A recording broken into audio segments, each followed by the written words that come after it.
strategic error. Come join me.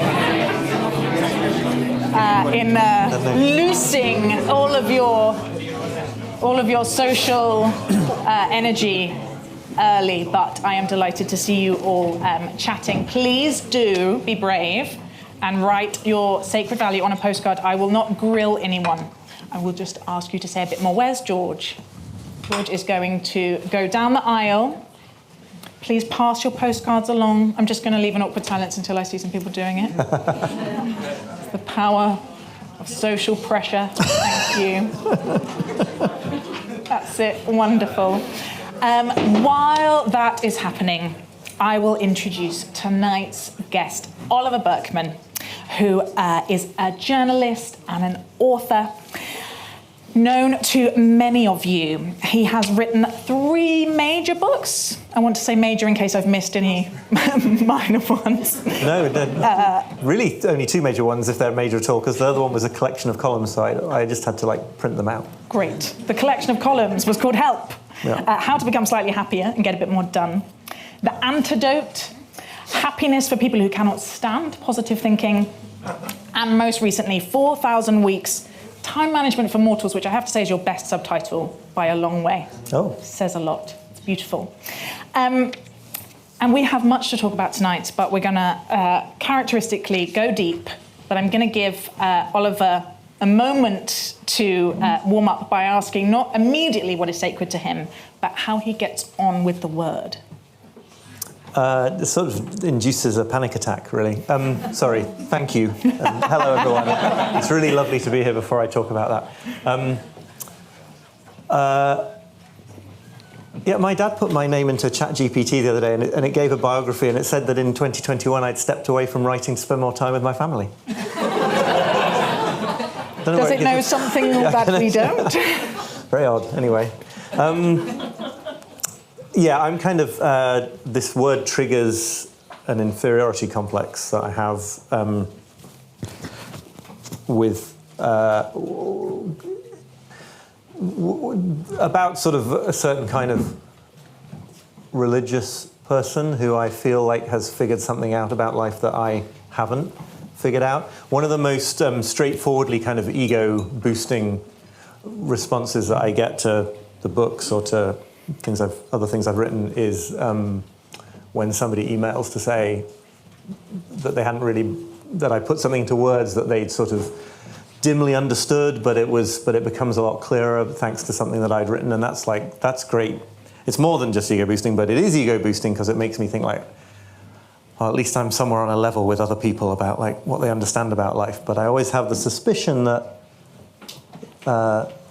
quite a few religious people, the things I'm spending all my life trying to work towards and then finally coming up with in books, they might be just reading it and being like, well, yeah, that's obvious to us. So that's the inferiority complex there. It's kind of I don't know what that word means. I will try to answer the question, but I don't know what it means. Is this working? Is this sound working? I'm getting a bit of a... Yeah. Okay. Yeah, we can hear you well. Cool. We will come to that. There is no need for an inferiority complex. But having had a bit of time to sit with this slightly hefty concept, what bubbled up for you that might be sacred for you? I just have to risk cliche and sounding like a book on mindfulness meditation and say that I think it's something like reality. It's something like the moment. It's being here in time, beyond the concepts that we use to try to grab hold of it or make sense of it. It's the experience of mutually being consciousnesses here. That sounds kind of inarticulate. Now it comes out, but I mean, I think. It's got to be that. It's got to be. It can't just be sort of values that you think about and aim to sort of steer your life by. It's got to be the life underneath the concepts. I feel like there should be a cliche permission giving. Because all right, I won't say that again. I won't qualify it. I mean, for so many people, it's these indescribably, these concepts, the language around which is just worn out, like love, that we can't think of a more profound word for, but can't get away from. And so I feel the tolerance of the discomfort around cliche is the only way that we get to talk about what's real. The fear of not being original or not being ironic and distanced stops us encountering reality, I think.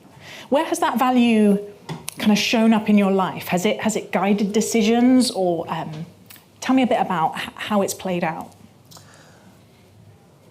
I think it comes from a sort of long, slow process of realizing that I had spent a lot of my life doing something else, right? Trying to, in some sense, get a handle on reality rather than be in it. Certainly get a handle on time, which was the motivation. Exploring that strange neurosis was the motivation for 4,000 Weeks. Just realizing that you can spend your whole life trying to get to some future point at which everything is in working order and it all feels like it's functioning well and you're doing the right thing and you're sort of you're acquitting yourself properly, and the sort of huge relaxation of the thought that actually it's just this, right? It's just this, and being here with other people. There's like a Zen. My head is deeply in Zen at the moment. There's a Zen teaching story. I don't think it is a koan actually, though the distinction is a little bit obscure to me. But there's a teaching story about how a Zen master called Dongshan, when he was a young monk leaving the monastery, asked the master of that monastery if I should ever. I'm paraphrasing something like, if I should ever have to encapsulate the master's teaching, if I'm ever asked and I have to encapsulate the master's teaching in a single sentence, what should I say? And the elderly Zen master says, just this is it. And then the next line in the English translation of this is, Dongshan sighed. And it almost moves me to tears, really, that thought of just like that idea of just sighing back into reality and not needing to fight to make it something else is like, then I'm in the presence of something very, very important and bigger than my dumb thoughts. Yeah. I'm going to make myself stay here before we dive into that and ask about your childhood. I always find it helpful before we start unpacking someone's ideas to just get a sense of their story and the things that have formed them, particularly any big ideas that you think were shaping you as you were growing up. So in sort of religious terms, in some way, I was raised as a Quaker. I don't know how religious that really was. In my case, you can totally be an atheist and a Quaker. And it was very much, my experience of that was sort of the Guardian readership at prayer, basically. That's my upbringing. Do you spend a lot of time in silence? You went to meetings and... Yeah, 15 minutes before the kids went out to do the kids' activities, because that's all you can ask of them. And no one. Alan Watts writes somewhere about going to Quaker meetings and being amazed to realise that after a while that nobody's meditating. They're just like sitting there. It's like, what are you doing? I think I probably spent quite a lot of that just like worrying about things and things I thought I had to do or something. But there's something very beautiful about that whole, certainly about the kind of egalitarianism of Quakerism, right? That always made a lot of sense to me, and I think the fact that anybody can, minister as they feel moved to do, and then at the time, when I was a kind of older child, adolescent or whatever, I think the sort of political and social testimony of Quakerism felt very important. The idea that you can't have a meaningful religion without some kind of political engagement. That feels a lot more fraught now, because it feels like, not enough politics in things is not our problem, right? The idea that things need to be more politicized doesn't feel like the challenge of the moment. So now when I'm sort of, I don't feel particularly drawn to Quakerism these days, because I feel like I want I want the thing that isn't immersion in political debate. And my brief forays into Brooklyn Friends and other Quaker meetings suggests to me that it's mainly just talking about politics and social and cultural disputes. That's probably very unfair, but it was my sort of experience of the handful of Sunday mornings that I did that. Other ideas? I'm trying to think that explicitly or implicitly, I don't know.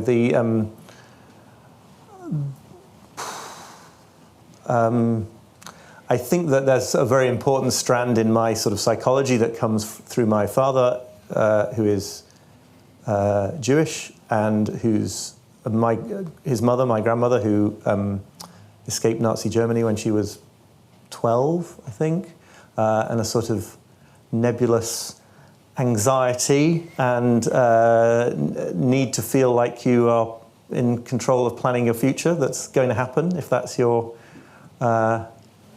adolescent trauma. Were you an anxious kid?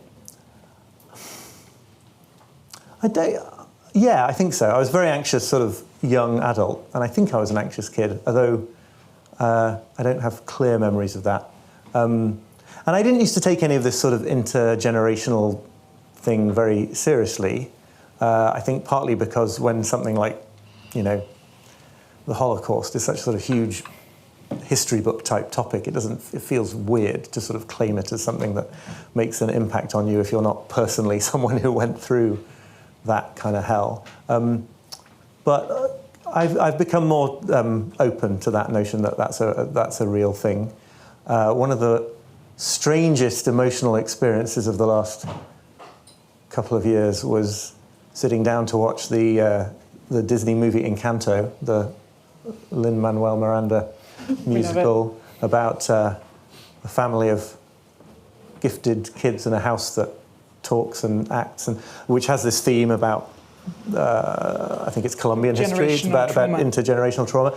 Sitting down to watch it just like we'd watched Moana and Toy Story or whatever, and like being completely emotionally blindsided by that film in a way that my son absolutely wasn't, and is kind of not interested in it at all. And and it's like, we're all like, we on a weekend we're like, let's watch a movie, and I'm like, Encanto, and he's like, no, we've seen it. Don't need to see it again. But there are multiple points in that movie that are just so. I was just completely shocked by the effect it had on me, and I think it is partly for that theme so clearly brought out. Yeah. And you went to comprehensive school in New York, went to... Old York. Went to Cambridge, political and social sciences. Why did you study those? As if any teenager really knows. But yeah, no, it seemed like the closest fit to the things that I was interested in. Turned out it was widely considered by other people at university to be an easy subject that you did because you couldn't do harder ones.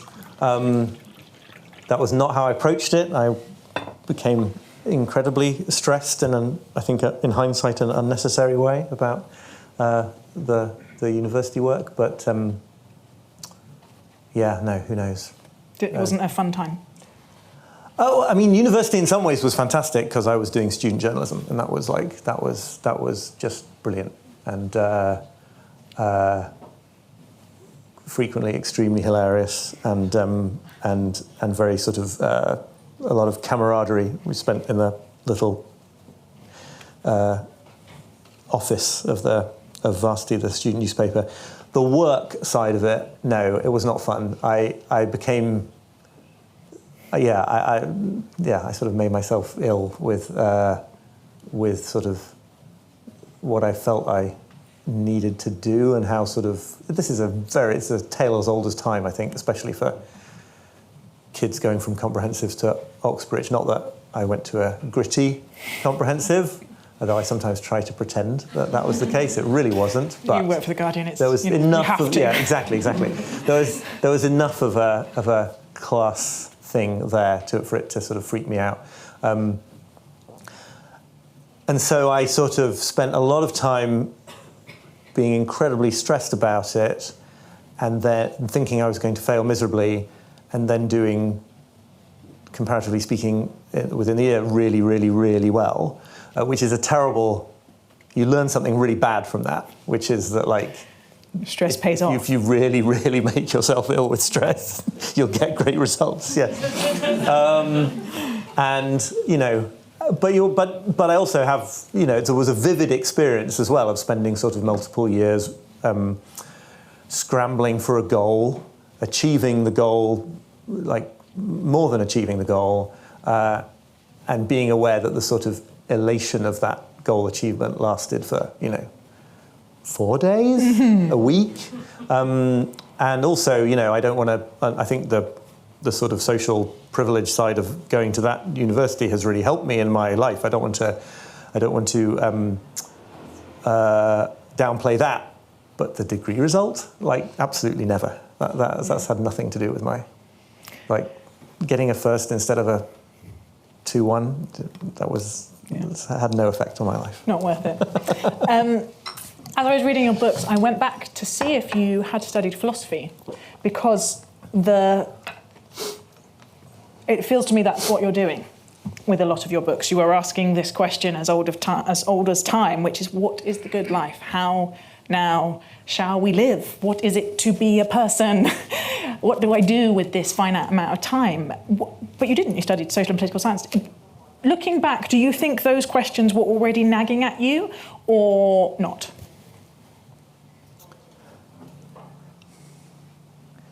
I think on some level they must have been. I don't know. There's the Brian McGee, the philosopher, TV presenter guy who died only a year or two ago, I think, wrote a really interesting book called Confessions of a Philosopher, and he writes about this idea of having a memory of having what he calls philosophical problems, like lying on the grass at age 5 and wondering if space goes on forever, which is nuts, or that space stops at some point, which is equally nuts, and not being able to fathom that.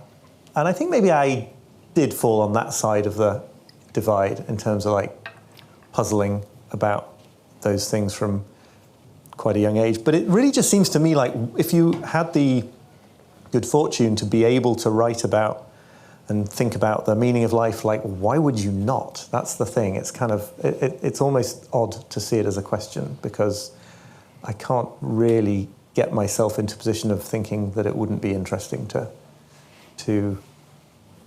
do. And then I feel like something I figured out I could do quite early on in my sort of journalistic career was take deep, big things and write about them in a sort of hopefully very down-to-earth way and get some humour out of that gap, so crossing that gap. So, it's my one trick. I got to do it, How did the Guardian column come about, which feels like it was a beginning of something that allowed that to become your vocation, really? The sort of surface level argument is that my editor at the time in Guardian Features saw that I was reading all sorts of time management and productivity books myself anyway, and decided to extract some content out of this. So I was just reading them anyway, so why not write about them? I think the deeper thing was that the thing that really hit was that it was just a very, very good format in which to sort of explore these things without, 550 words. It's such a great length for kind of going a couple of meters down some deep issue and then not having to sort of grapple with it in great detail. But you get to engage with it a bit, and you get to sort of it got very formulaic, right? You can have a funny introduction, you can establish what the topic is, you can develop it, and then you can take it in one interesting extra direction. Bam, bam, bam, bam. That's the end of the word count. I'm being silly in a way, but actually there's something really useful about having some kind of fixed vehicle in which to then do these kind of things that would otherwise be endless. Like, if I tried to just sit down and write a book about those topics, I would have ended up on a park bench 30 decades later with like a stack of manuscript paper. Yeah. sort of talking to myself. So it was really, that combination of like the topics being potentially kind of huge, but if you don't have a really good idea for a column by Monday lunchtime, you're going to have to go with a bad idea and just do it anyway. That's such a good discipline. Yeah. And so we've talked a little bit about your early life.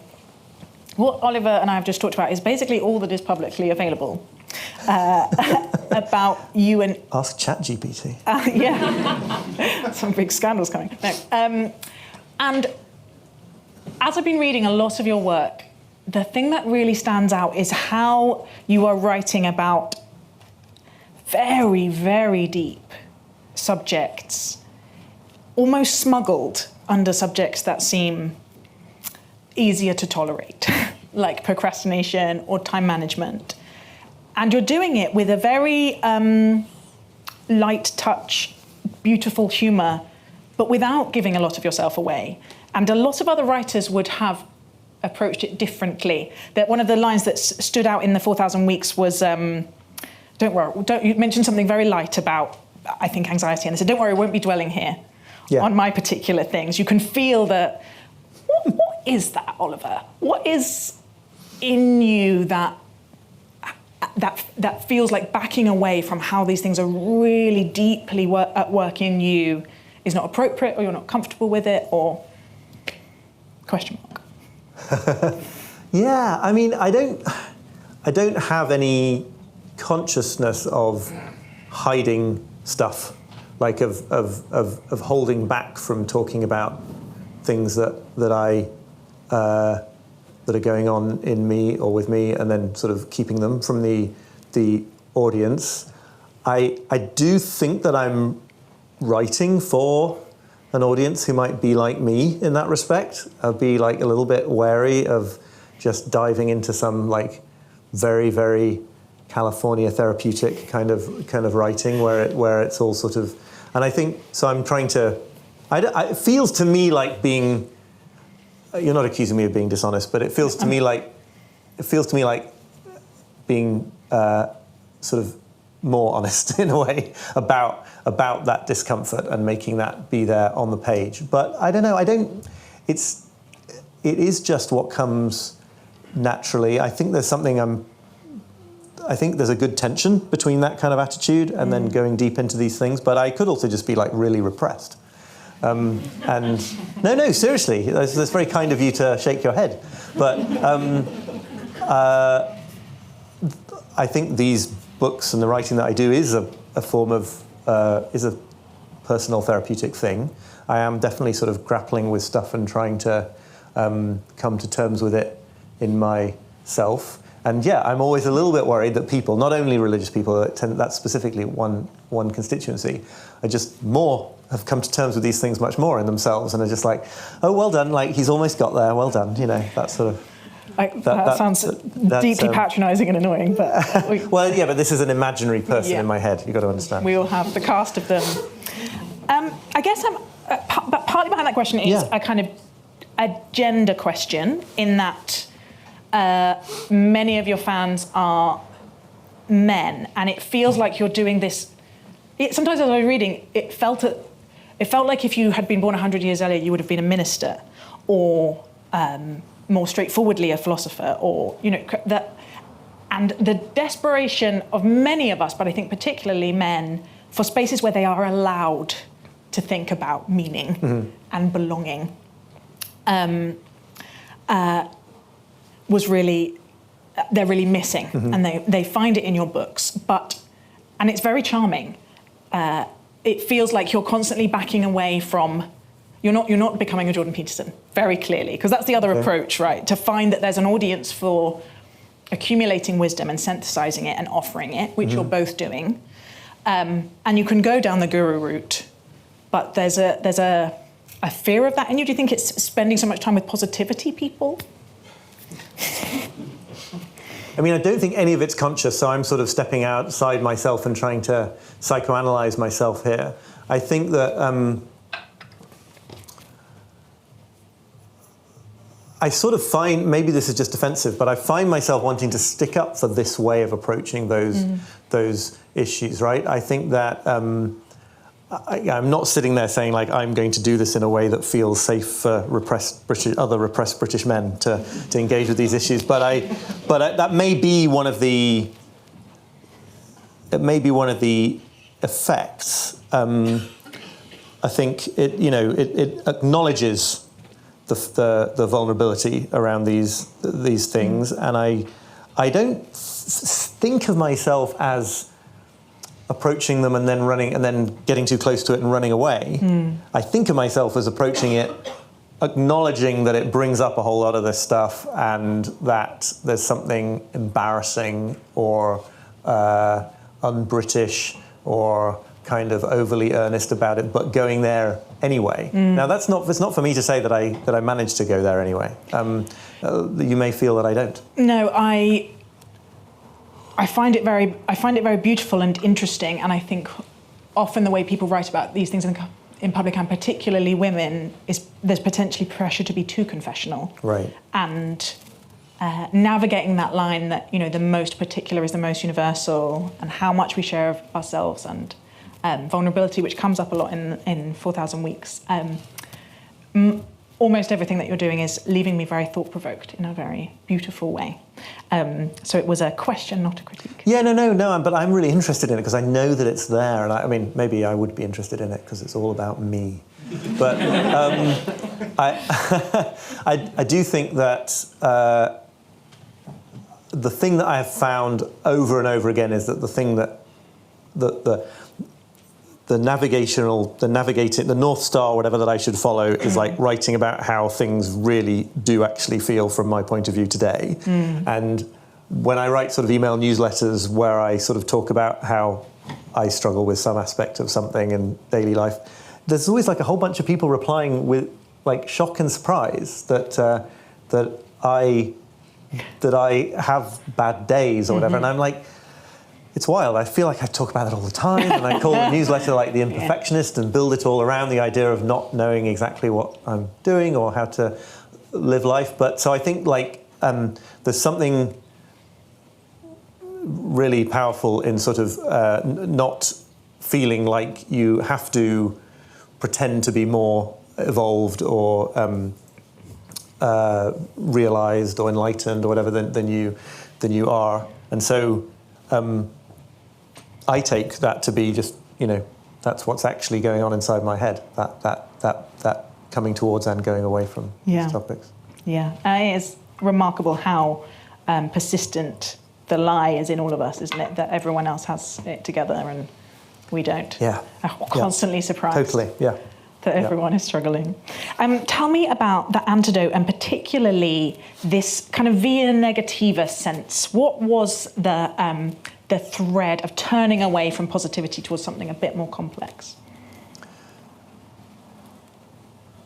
So I don't think I necessarily saw that so clearly at the time, but at the time what I was trying to do in that book was to make the argument that, it's not only... There's a certain kind of positive thinking that nobody needs telling almost nobody needs telling is kind of absurd and obviously doesn't work and is kind of something that we've all laughed at, especially British people laughing at a certain kind of American positivity for a long time. But what I was exploring was the idea that actually one level down, there's something in that positivity approach that actually we do all subscribe to and that does lead us astray. That the idea that ultimately, focusing on the positive and seeking happiness as an endpoint and, setting inspiring goals and chasing after them, all of these things, they do really deeply sort of govern what a lot of us do, even if we would never be seen dead at a motivational seminar like the one I went to in Texas for that book. And I think, it wasn't a question of me. So I was, as ever, it's like, it's the book of advice that I need to hear. And I think that the idea there is just that actually allowing in the negative side of things and being with anxiety and sadness and failure and all those things is the way to live with them and to some extent to sort of transcend them, as opposed to trying to get rid of them from your life and sort of eradicate them. I think as I move on in writing and thinking about stuff, I feel like the sort of governing idea here that was sort of trying to get out there and that has become a bit clearer to me recently is that there's this incredible liberation in seeing that the problems that we have in life are kind of worse than we think. So like in the very simple example of busyness that I talk about in the book, right? If you think that it's really, really hard to make time for all the things on your to-do list, you will torment yourself forever trying to find ways to do it. If you see that it's actually completely impossible to make time for everything in your to-do list, then you have hit the ground. And at that point, you can sort of stand up and start building a meaningful life. There is this thing, I'm sorry I've said it a lot of times, but I do want to throw it in because it seems like it really gets at this. There's a British-born Zen teacher, Jiu Kennett, who said that her style of teaching was not to lighten the burden of the student, but to make it so heavy that he or she would put it down. And I think there's something incredibly deep in that, in this notion that, like, if you can really see exactly how finite we are, exactly how reliant on each other we are, exactly what a mess we're in all sorts of ways, that's freeing, because then you finally give up trying to believe there might be an out, and then you can turn to where you actually are and be here and do this. Yeah. We spoke last week, and I'd read The Antidote and 4,000 Weeks kind of back to back, and it was really interesting to do that because they were written, several years apart for you. Yes, many years. But what I said was it's this, like, it reads as this deepening spiral of meaning, and the themes are so interconnected. And the word that comes up again and again is surrender. Surrender to our limits. Surrender to the fact we are not and never shall be in control of our lives. Surrender to discomfort. Surrender to suffering. Surrender to our interconnectedness and our independence. Surrender to the complexity of our notion of the self and how unstable it is. What is the... It is, as someone who is a Christian, it was a beautiful and life-giving journey that you took me on, not in a, well, of course, Oliver, here, let me give you a Bible. But in the sense of how much of this wisdom, how much of this story of interdependence and our need for grace and our limits and our fragility is there in these great religious traditions, and a sadness about how inaccessible they are to people. And it left me with this, where has this other story come from? I'd love you to just speak a little bit to that, the story that you're trying to create an antidote to, but in both books, I think, of kind of the superhuman self. Where has that come from in us? Why do we start off at least wanting to believe it? Wow, that's such a good question. It was a very meandering question. No, it's a great question, and I don't have an answer, but I'll certainly say some words before handing back over to you and asking you some questions about Christianity, if I hope I get somewhere. Something I was consciously evasive about in 4,000 Weeks was like causal chains here, right? You could set out to say that everything that's wrong with our feelings about time is capitalism's fault. You can set out to say that capitalism is a symptom of deeper things, and eventually or technology there's a big sort of industrialization and technology piece. There's an evolutionary psychology always waiting in the wings to step in and say, this is the explanation for everything. I just sort of end at the point of, like, we are, afraid of the fact that we die, and that we are somewhat uniquely material beings with the deeply finite material beings with the conscious capacity to envision, to understand that we're going to die, and to envision infinity and envision the possibility of escape from our finitude. And so this creates a sort of insurmountable thing that we're always trying to surmount by, if not literally, with sort of transhumanist experiments in Silicon Valley, then on a sort of conceptual level by attaining a kind of control over our lives that would be tantamount to stepping outside of the finite stream. And so you can either do that by imagining that you're going to live forever, or you can do it by imagining that you're going to get everything done that you need to get done by the end of next week, right? They're both different routes to not being constrained by finitude. And I kind of think probably fear of death is where that stops. And I think I think the argument that capitalism in its worst excesses is a symptom of the fear of death makes more sense to me than that all of this comes from the economic level first. But what do you think? Yes, we did put in conversation, which I am writing and thinking a lot about pride and what pride is, because the way we use it now has moved quite a long way. And we generally use it as a positive, and there's good reasons for that. Black pride, the "I am proud of you" that we say to someone that we love. Mm-hmm.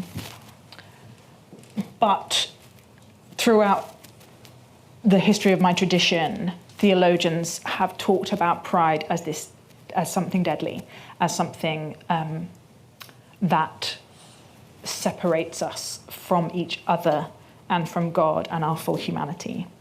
And reading your book helped crystallize, I think that's the language I would put to the problem that you're so wisely and kindly going after. I hope that we are God in some way. Our desire not to need help, not to need others, not to be woundable, not to be vulnerable. And just how kind of tender and foolish and completely understandable and destructive it is in us. I want to try something on you, which is related but not directly. But as I was reading your books, it really clarified for me where I think Christianity has a slightly different response, because particularly in the antidote, or that comes up a lot in 4,000 Weeks as well.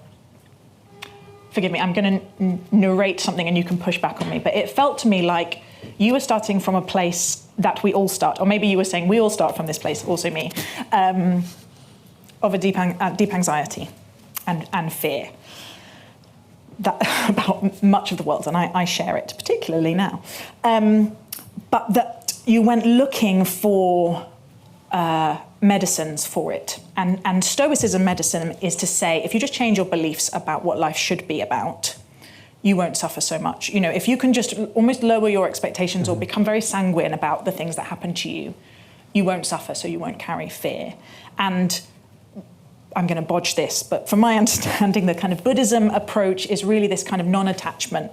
We just need to detach from the things that we long for, detach from our fears, just get enough distance to see that the world and our thoughts can kind of pass us by, but we can remain tranquil, we can remain steady. And there's the Eckhart Tolle thing of the self. And as I was reading this, I realized that I think I used to be technically a Christian, but temperamentally a Stoic, because I had internalized one verse in the Bible where Paul says, I have learned to be the same in any circumstances, in poverty or riches, in oppression or people lording me. Very Stoic thought, yeah. Exactly. I mean, and obviously he read and knew this work. The New Testament is in conversation with these ideas, right? They thread together, they're not separable. But I had come to think that being a real Christian was someone who was very tranquil and unbothered and not anxious, because I had the peace that passes understanding, and Jesus had taken away my sins. And holiness was emotional steadiness. But I now don't think that. I think the Christian response to the deep fear and the deep anxiety of being a fallible human person in the world, and that temptation of pride, is not to feel less but to feel more. And that when the New Testament talks about sin, it talks about hard-heartedness, and it talks about, their hearts were hardened. And we see anger and sadness in the person of God, in Jesus, in others. Forgive me, this is a much more theological digression than I intended to do, but that it takes a very different approach. It says the way to deal with the pain of being a person is to be continually processing it through these stories, to continually be following the drama of Scripture, to be in the rhythm of the liturgy, which shapes time and takes you through Good Friday and back to Easter, and through Good Friday and back to Easter, and stops your heart getting hard. But I'm definitely less happy than I was. Yeah. And the pull to deal with anxiety about human limits by having non-attachment is so appealing, because I want not to be angry about injustice, and I want not to be grieving about the climate. But I increasingly think that is a form of escape for me. As you go deeper into Zen Buddhism and you take this incredible concept of time, which seems to connect to every big idea, what's your journey with that fear, and where have you landed for the things that feel both helpful but not a form of escape? Again, I'm very sorry about that. That's so interesting. No, it's brilliant. I mean, first of all, it's definitely true that there are people, and there are times in my life, maybe even to some extent today, that people who you can use a lot of these things. Stoicism is very obvious in certain manifestations of its modern resurgence as what someone, I can't remember who, is called sort of emotional bulletproofing, right? There's this kind of this way of being of seeking to become invulnerable, which doesn't work because it actually leaves you more vulnerable. And there's a couple of people that you interviewed that was like, wow. Yes, right. You go, every time something bad happens, they go, well, it could be worse. We could all be wiped out. So, fine. So, I mean, that's where I think that some of that is in original Stoicism. Like, some people might want to argue with this, but I don't think it's just in what's being called broicism. I'm so glad you said it. I wanted to say it. I don't think it's only that has this invulnerabilism problem, and it might have been absolutely the best coping mechanism for some of the situations that the original Stoics came out of and found themselves in. I guess I don't want to. I'm not sufficient of an expert in the Buddhist stuff to sort of counter what you're saying, really. But here's the difference between what you said and what I think of here. I think that all the ways that I'm drawn to and that I explore certainly in the Antidote and later on, some of them can be misused in this way. I may be guilty of having misused them in that way. But what they all have in common are they're sort of subtractive somehow. They're kind of they're sort of demolitional. They're about sort of letting go of concepts that get in the way and ways of thinking and being that get in the way of being fully present. And there's definitely plenty of Buddhism as a whole and lots of this, which is all about very fully feeling everything and embodiment and the whole sort of and the kind of the focus on posture in Zen meditation is fascinating to me anyway, because it's like it's this kind of constant refusal to tell you what to do with your mind, because what you're focusing on is your body in the world and everything that you're feeling in it. And so I think it's totally, those resources are there in those traditions, although absolutely, I'm a certain kind of cliche in terms of, needing to become more embodied and less of a brain on a stick and all the rest of it, it's there in those traditions. But it says, like, we reconcile ourselves to our finitude by just collapsing into it, and as a result, kind of reality opens up in a way that is in some sense infinite, but it's just this, right? And it seems to me that Christianity, the way you're talking about it anyway, it's absolutely dependent on this. There's this other thing. There's this broader context which is infinite and is personal in some sense. And it's not just about sort of taking away the barriers. It's about opening to this thing that is there. And that's my basic problem, right? Because it seems like, at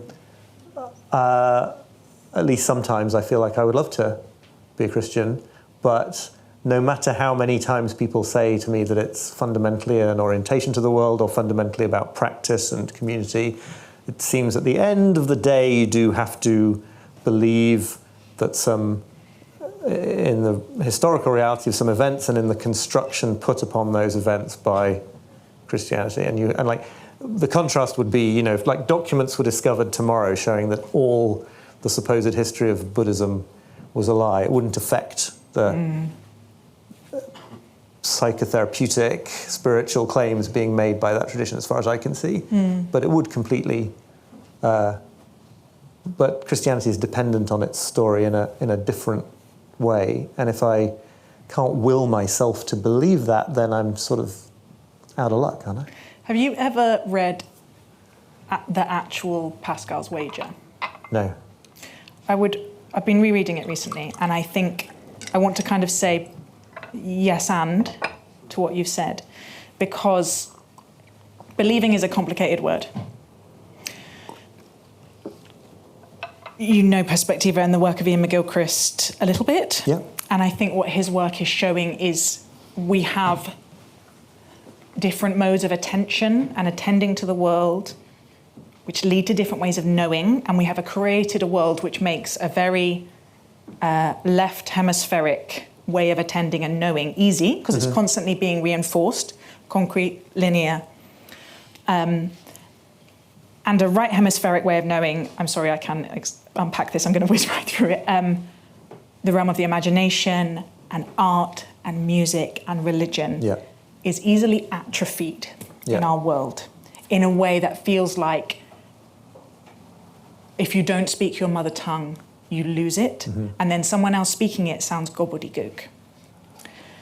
And so I think for me, I had a period as an atheist, I have a lot of friends who are not atheists, and whether Christian or other religions, the invitation into the practices first is not to say the beliefs don't matter.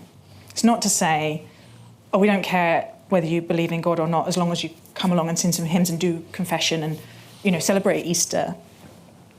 And Pascal unpacks this really well, because he does this, like Pascal's Wager is not this mathematical, you might as well believe because it's low cost, what are you going to lose? It's much more, I don't know, I can't know. And this is years after he had his famous Night of Fire, where he's like, not the God of philosophers. He feels like he's met God. And then a few years later, he's like, I don't know if I believe in God. And I have that regularly, this complexity. Okay. But what the practice is, and it is so clear in your book, you talk about rhythms, you talk about commitments, you talk about structure, you talk about grace, you talk about commitment to community. What those things do is they form us, they form our ability to attend, they form our ability to know. And Pascal basically says, get yourself out of that tortured, do I believe, do I not believe, and just go to church. Do the things, sing the songs, and it changes you, it changes your imaginative world. And so I think the question is too binary. I think it's entirely possible to practice, and I don't want to just define it to Christianity, but it's entirely, because your book does seem to be pointing towards the kind of life, Rowan Williams says it's the hidden geniuses of religion. everyone knows they've got stuff to say about ethics, but people forget that they are systems for organising time. Right. That you can be invited into these rhythms and structures and rituals because they're a good way of organising time. Yeah. And not believe anything about Right. it in the sort of very less hemispheric way we talk about it, and still gain from it, still find steadiness and rootedness. But also it might create the preconditions for a different kind of attention, a different kind of knowing, would be my response to your... It's not that I think believing is irrelevant, but I think we need to complicate the meaning of that term. I want to open up to the floor very shortly, but I am going to stay with that sense that so much of what you are so wisely and beautifully and kindly inviting people into are the kinds of rhythms and structures that people used to be able to access through religion. Mm-hmm. For many people, that's just not accessible. Some people have very understandable reasons why that sounds like a terrible idea. Mm-hmm. What do you see in the world that might help people structure time, structure their lives, to move towards the kind of vision that you're holding out? Have you found any ways of doing that yourself, kind of practical things you can point people to? I mean, the first thing that springs to mind is that it seems to me that what matters is there's a temptation if you're hungry for that kind of thing, and I've certainly been down this route, to try to build your own version of them that you're going to do in your life, and to have a sort of, just look at the sort of morning routine YouTube for like 5 minutes. It's wild there. It's like there's people are obsessed with this question of like building rituals and rhythms in exactly the right way.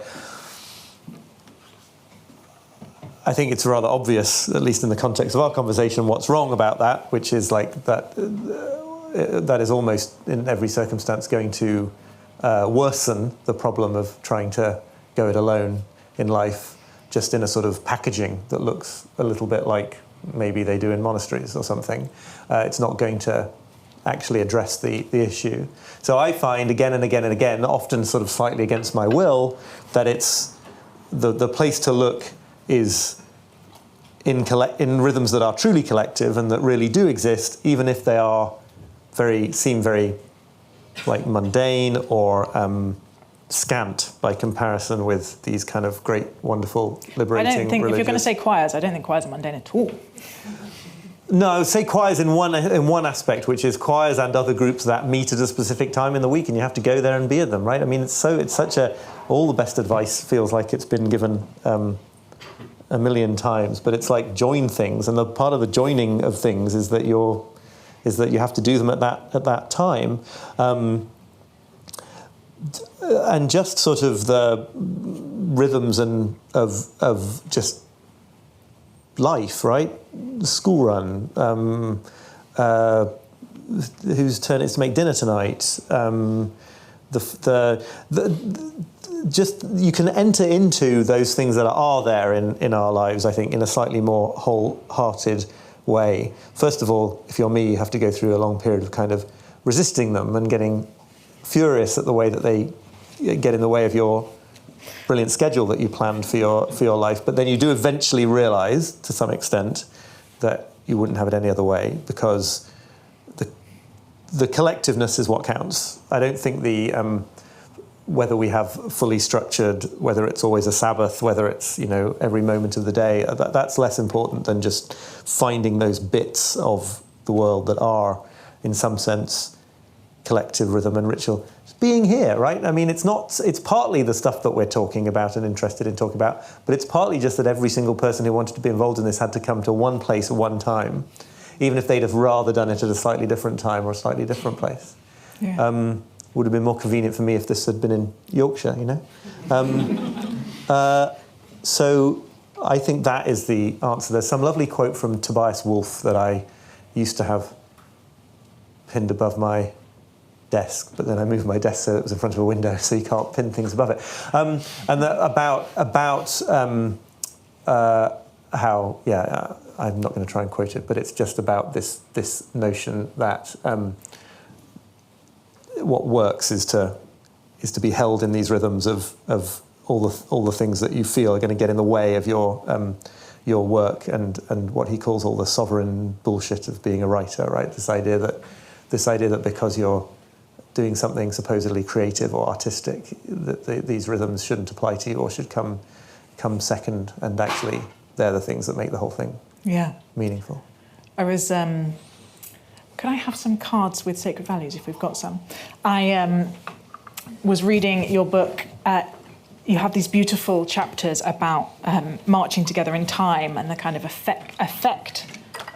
The effect of marching together or moving together or dancing together actually has on our kind of biochemistry, and the ways it can make soldiers march much further, because we are becoming in some ways one orgasm. There you go, yeah. Wilhelm Reich. Yeah, it's been done before. One organism. Yeah. But how we have, because of this myth, with our failure to surrender any of our autonomy and control, means it gets harder and harder. And I was trying to schedule getting 4 friends together via WhatsApp, and it becoming this kind of Sartre level hell. 3 weeks later. No, sorry, I can't do that anymore. Oh, that's better. What about August? And you had this line: we have constructed lives that cannot be made to mesh. And it felt so sad and so true that in our desire for more freedom with our time and more autonomy, we have actively isolated ourselves from other. That is appalling for our well-being, and it was just beautifully put. We are going to come to questions in a couple of minutes, and I'm going to give those of you who need a bit of time to formulate it, by reading you a few beautiful sacred values. Wow, I love these. Who put small moments of silence after loud noise? We got a roving mic. Thank you. I'm going to just ask you to unpack that a little bit. Why is it sacred to you? I was just thinking about, so I have to go from North London to Holborn every day. And the journey in and back is so exhausting that when I get home, I have just a moment of almost exhaling and just releasing. And I'm always so grateful for that moment of just quietness and putting my bag down. And just, I get to have this moment to myself. I just get a moment to breathe. And I don't need to interact with anyone. I don't need to worry about anything, even if it's just for 5 minutes in the day. So, yeah, very grateful for that moment. Thank you. What's your name? Vida. Vida, that's beautiful. I'm going to come to one which, I need to say, full grace for this value. We love diversity, but it's an interesting counterpoint, given what we've been just saying. Self-determination, asterisk, after everyone's basic needs are met. Whose was that? I'd love to hear some more. Go for it, Aidan. So that was mine, and I wrote it, and I thought it's very important to me to feel like I'm living my own life authentically. And then I wrote that, and then I realized how selfish that sounded, so I felt the need to asterisk it and realized that maybe actually I think more importantly is to live a self-determined life that is connected with everyone else's, in order just to not to be a bit of a git. Has that, I'm going to come back to you, has that shown up in your decisions, or can you remember a time in your life where it's driven you? I think, I was sort of at school, sort of drove a pretty singular path. And then I oscillated between wanting to do exactly what I wanted to do and then conforming to what other people wanted me to do. And I could never find the sort of middle point between those things. And maybe I've always been oscillating between them in some regard. Thank you. Who wrote Home/Sanctuary? Just over here.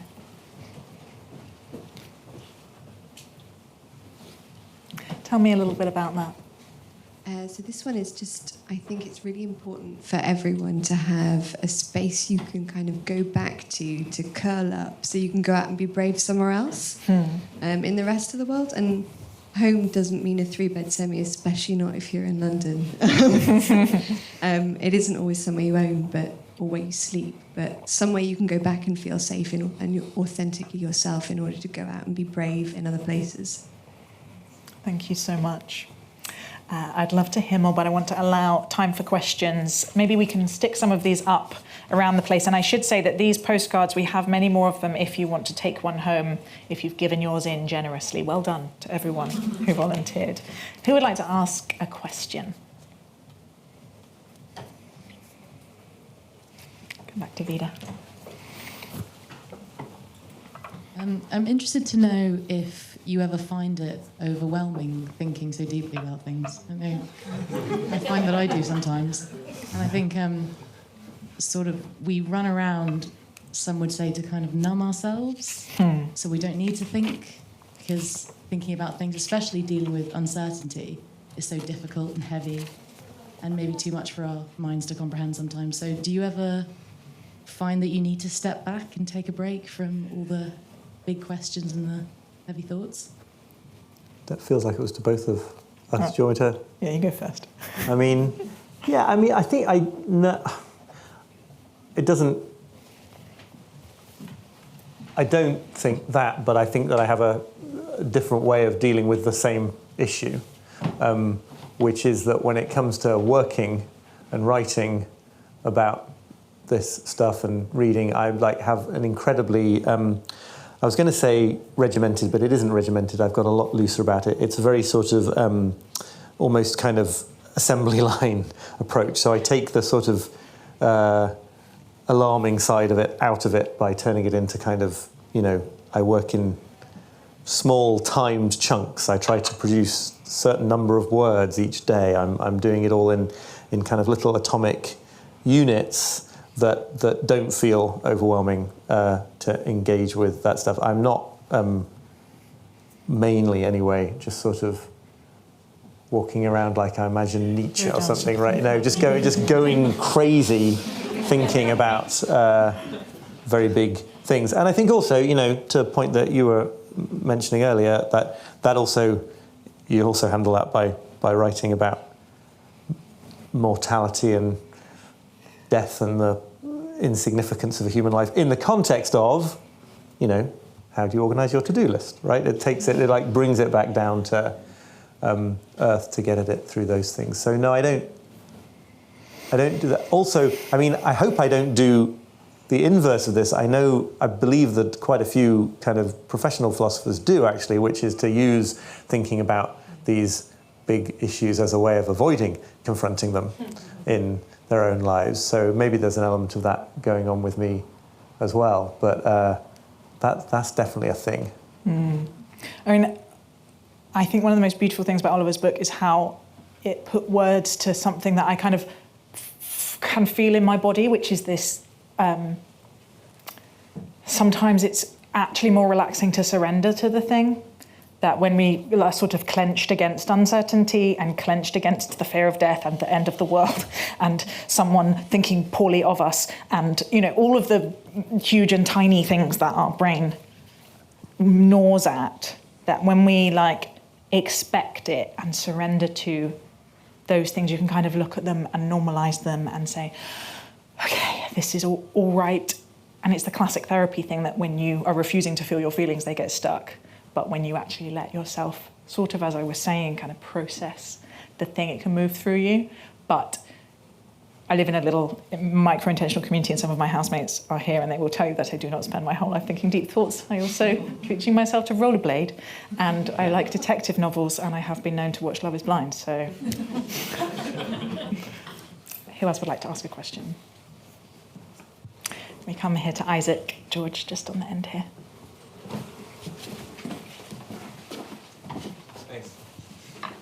Firstly, just to say thank you for writing the book, Oliver. I read it last year when I was sort of grappling with this idea of fruitfulness, which was sort of how to use your life in the way that you might be called to use it. So a similar kind of theme. And something that came true, there was a point where you talk about kind of time as a resource and that approach being wrong and it being something to be used up with. But something in that, I think, still feels true to me in that we have a certain amount of time that we do have to do something with. And fruitfulness for me was really about the pattern we can find when we feel we're using it in the right way. So I just wondered for you, if kind of being further on in this journey and in life, if you've found some markers for when you're using your time in a fruitful way. If that makes sense. Yeah, interesting. I definitely think that like using time as a resource is both right and wrong and inevitable and not the point, right? It's one of those opposite of a great truth is also a great truth situations. So I'm not sort of against thinking in that way, and I inevitably do on a daily basis. Markers, I think I'm getting slowly, painfully, reluctantly more comfortable with the idea that it has to be intuitive, that it has to be beyond language in some sense, the knowledge of whether what you're doing with your time is a good use of your time. I sort of resisted very deliberately in the book doing like a laundry list of like, these are the 6 things you should be spending your life on for multiple reasons. One of which is that we all know exactly what they are, right? It's like social relationships, time in nature, learning new skills, like, it's like, sure, whatever. But whether that works or not, or is working for you in your, and whether you're actually doing something meaningful, I think just increasingly has to be something that you let yourself know is true or not. I think there are certain questions that really help, and the one that I mentioned in the book and I still come back to all the time is from James Hollis, the Jungian psychotherapist, who talks about asking whether a path that you're on or a choice that you're making in life enlarges you or diminishes you. And I think that happens to connect to my intuitions in a useful way, that language, right? You can sort of, I feel like I can sort of know whether something is making me, is growth oriented, is making me more of a person in the world, or making more of a contribution, even if it's unpleasant. And likewise, there are many ways you can spend your time that are very pleasant, but you can sort of feel on some level are not making you into that. So I think questions like that are quite useful, but no, all I have is on some level you kind of know. And so it becomes a matter of trying to connect the times when you have that knowing with what kind of thing you were doing and seeing if you can do more of that. It's not a very helpful answer, but it's the honest one. We come here to Hattie. A little bit related to that is like, how much has feedback on your work guided your career, and like how much is it you've just got to write about the things that you're really interested in versus people have said, I want you to write about this or tell me more about this. It just sounds like you've been really guided by your intuition throughout, since uni really, but might be wrong. Wow, yeah. I mean, I do feel like I always end up I do ultimately have to write the thing that feels alive to me. Not when I was doing daily feature stuff at The Guardian, then you do what needs to be done. And sometimes even the column, right? You just have to write something to fill that space. But with books, because they're kind of big and scary and they have to have an inner motivating force if they're going to get finished, it is coming from me, but it's not unaffected by feedback at all. It's definitely a kind of loop or whatever I'm meaning to say there. One of the things that has really informed me in the response to 4,000 Weeks is there's a lot of people who, some of them I think wrongly take it to be an account of how I spend every day. They think I'm, but many of them don't. They want to know, okay, I got some good insights. I felt differently as a result of this. It made a difference to me in the immediate aftermath. But how does one kindle this and keep it alive? And that question of what do you do with things that you know are the right thing to do or a good way to live, but you don't actually do them? What's the way over that gap between knowing and doing is a big central part of the book I'm attempting to begin putting together at the moment. So it definitely all feeds in, and I'm always extremely reassured when some issue that I've got to be in my bonnet about turns out to be something that has been bothering lots of other people too. It's very self-selecting because the ones who don't resonate with it don't seek it out or get in contact. The one person, I mean, a few people have been angry and triggered in some way by stuff I've written. Overwhelming emails I get about the book are positive. One guy said, "Dear Oliver, I read your book. Didn't really." He said something like, "It didn't really sort of strike a chord with me, so I left it in a hotel room in case someone else might want it." I thought that was kind of great. I really loved that email. The use of time to write that email. It's funny that he thought he wanted to say that, but like it wasn't mean. I have had a few mean emails, a very small number, but this was just like, didn't do anything for me, so I left it in a hotel room. I thought you should know. Yeah. Wow. Other questions? I can see in the bright glare of light, I think there's a hand there, but I can't see whose it is. It's me, Chinny. I think. So I was really... Oh, that's deep. I was really struck, Liz, when you're talking about the mother tongue idea, and if you don't use your mother tongue, it atrophies. And I was thinking about, so I'm Nigerian, my family heritage is Igbo from the southeast of Nigeria.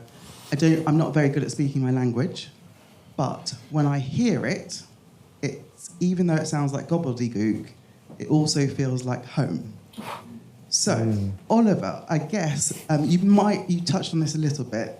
I wonder, for you, in the Christian tradition or kind of religious ideas, particularly Christian ideas, is there anything that sounds like gobbledygook but also feels like home? Maybe because of your Quaker upbringing, but is there anything kind of there? If you could kind of maybe touch on that a bit more. Oh, wow.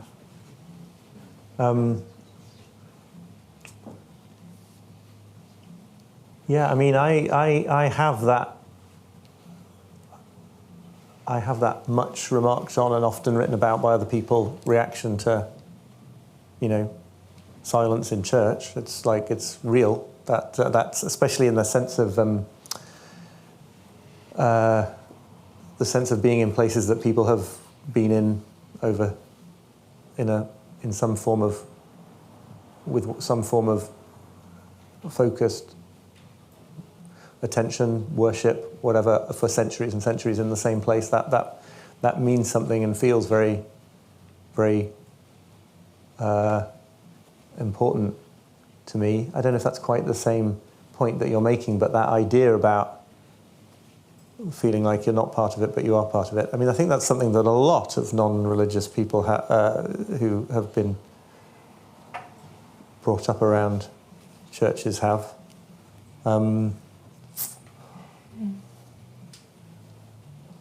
That's the only place my mind goes right now. Maybe Elizabeth will say something more profound. Who else would like to ask a question? Come to Cameron here. Second row. Fleece. Tough question to follow. My question was... It's all right, I think you're fine. My question was on the concept that people struggle with not time itself passing, but how you spend your time and how you spend it well. And that often leads to the question, someone once said that hell is discovering the man that you could have been. And with that is on the way you spent the time and the decisions you made that have led your life to the way it is, which obviously leads to concepts of regret. So I was wondering where you stand on regret and how you can use time to avoid it.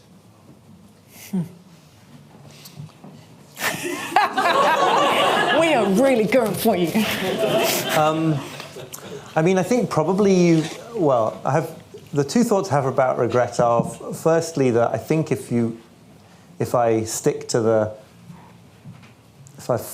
think my thoughts all the way through to the end about what I've thought and written about time, you have to say that it's not avoidable. It's the built-in flip side of the choices you do make. It's not something to be. It's not possible or necessarily desirable to live a life without regret. Dan Pink just wrote a whole book about the power of regret. I've only read bits of that, but I think it's there's lots to be said for the idea that that's something to be faced instead of not. I also feel like it's probably a personality thing, that there are people who will regret regardless and people who won't regret regardless. So, not that you can't change your personality to some extent, but I think that's often overlooked when people are arguing about which choices lead to regret. It's more often like, who are you to begin with? This question is making me think of a great book. I won't go on and on about it, but a great book written by an American poet called David Orr about the Robert Frost poem, very, very famous, most famous poem to every American schoolchild anyway, Robert Frost poem, The Road Not Taken, about making choices. And he basically shows, in a way that, to me anyway, was completely revelatory, that if you read that poem carefully, like, it's totally not the cheesy life advice about, taking the road that no one else takes and being unconventional with your life and eliminating regret. It's this thing about how it's this idea that, like, you can never know which path is going to lead to regret. You'll never know eventually either, because you didn't travel the other path, so you have nothing to compare it to. And even so, ages and ages hence, you'll probably be telling everyone that you made some very wise choices in your life, like as the speaker in that poem is doing. I think it's a great little book that basically just unpacks the weird, subversive things going on in that poem about regret, which isn't quite an answer, but I think it's just worth throwing in there. Who else would like to ask a question? Come here. Third row in the middle. Hi, I'm Max. Hi. I just wanted to ask a question to both of you about where you get surety from. But I think we spent quite a lot of time talking about how it's okay to not be sure. But I think being sure, being okay with that not being sure, actually comes from a sense of security, I think. And I think you actually, the fact you're being so vulnerable shows, I think you actually both have a deep sense of security, which I really admire, to be honest. So I just want to ask you, both of you, where do you get that? Where do you get that from? You can disagree with me. No, thank you. That's a compliment, I think. Yeah. I will go first because I've been mainly making you go first. I think it's one of the things, as many things, that we don't really know. And some of it is kind of temperament. I would say I had extremely good parenting. And I think a fundamental sense of enough love in the world from an early age is the most precious gift any of us ever receive. And I think I had from a sort of very loosely, culturally Christian upbringing, had a very powerful conversion experience in a very vulnerable moment in my teens, when your identity is very fragile and in flux, and felt like I encountered unconditional love at the sort of cellular level. And then became an atheist for a bit, so, it's not a once for all thing. But my guess, and I don't think we are very knowable to ourselves, but my guess is that some combination of those two things, I feel certain that someone said to me, repeated something their dad, who was a friend who's not religious, was talking about his minister father, and he said his father had said to him, the older I get, the fewer things I believe, but the more certain I am about the few things that I believe. And I feel very similar. I am certain of very few things, but I am very certain of the fundamental foundation of love. And that's pretty good security.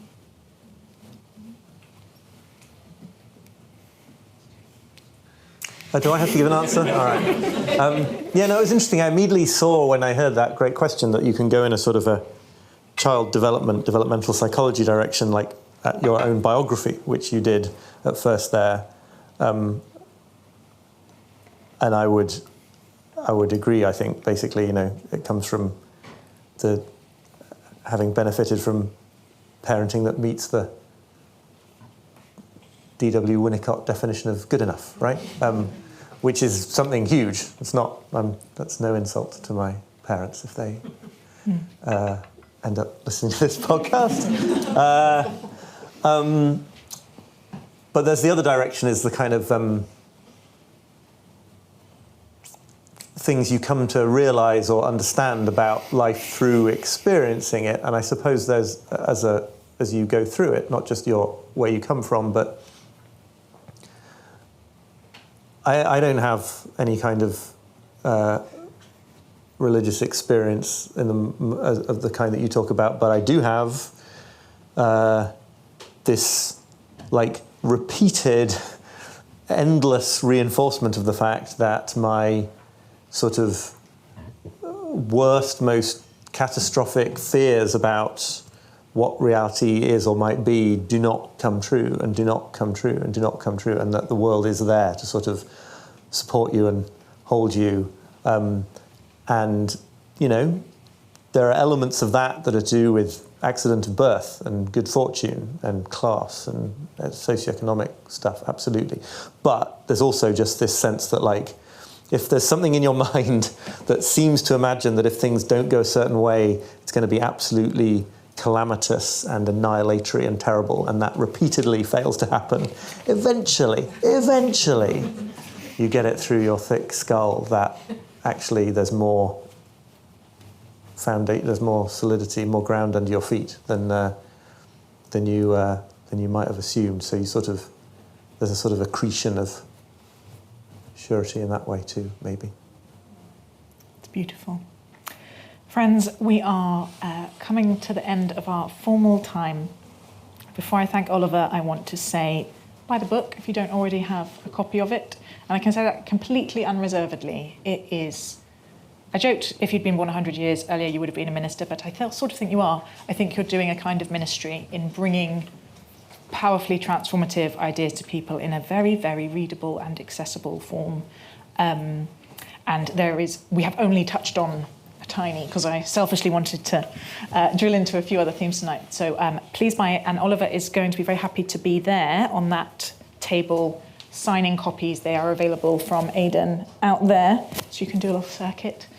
The bar will be open. The complimentary booze I don't think has yet run out, so fill your boots. When it does, the bar downstairs will be open for a bit longer, I think. You'll probably get kicked out of here about 10. I would love you to stay. I'd love to have a chance to meet as many of you as possible. I'd love you to have a chance to meet each other. My Experience is Sacred listeners are very diverse in where they come from, very diverse in their political, religious, non-religious views, but have a defining and have in common a curiosity and an openness to the world and other people, which makes you very special.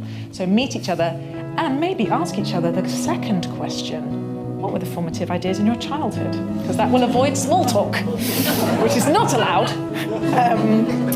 And so I'm going to close by asking you to join me in thanking Oliver for a really rich and beautiful evening, his book and his work, and for sharing his tiny amount of his 4,000 weeks with us tonight. Thank you. Thank you very much.